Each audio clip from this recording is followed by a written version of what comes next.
ইসলামী ছাত্র আন্দোলনের ডাকে দুবাই, সৌদি আরব, কাতার সহ বহির্বিশ্বে আলোড়ন জাগারো।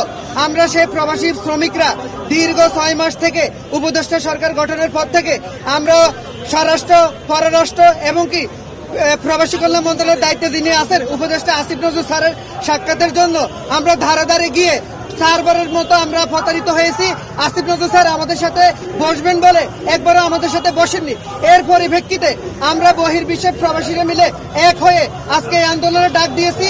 আন্দোলন থেকে আজকে আমরা যদি সরাসরি প্রধান উপদেষ্টার সাক্ষাৎ না পাই তাহলে আমরা বহির্বিশ্বের 3 কোটি প্রবাসী মিলে রেমিটেন্স শাটডাউন দেওয়ার মতো কর্মসূচি আমাদের ঘোষণা হতে পারে।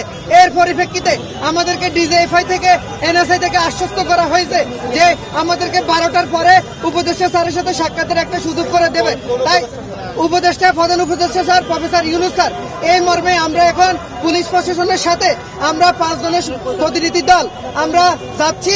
আমরা যতক্ষণ পর্যন্ত উপদেষ্টার সাথে আমাদের সরাসরি সাক্ষাৎ না হচ্ছে ততক্ষণ পর্যন্ত আমাদের এই অবস্থান কর্মসূচি চলবে।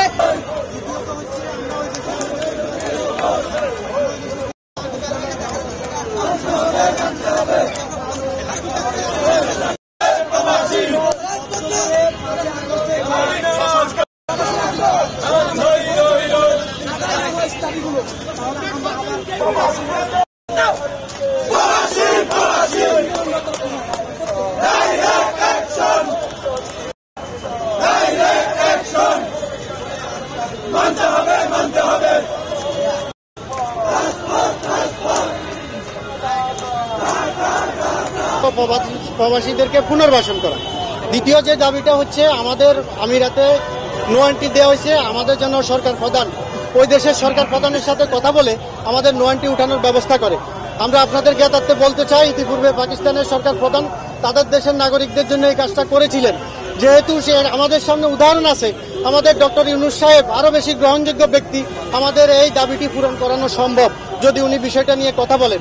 যেহেতু আগামী 12 তারিখ উনি এখানে যাচ্ছেন এবং এই বিষয়টা নিয়ে কথা বলার সুযোগ রয়েছে। তৃতীয়ত হচ্ছে, আমাদের অনেক প্রবাসী বাইরে এখনো জেলে আছেন, অনেকে হেফাজতে আছেন এবং ওই মামলা এখনো গ্রেপ্তার প্রক্রিয়া চলতেছে।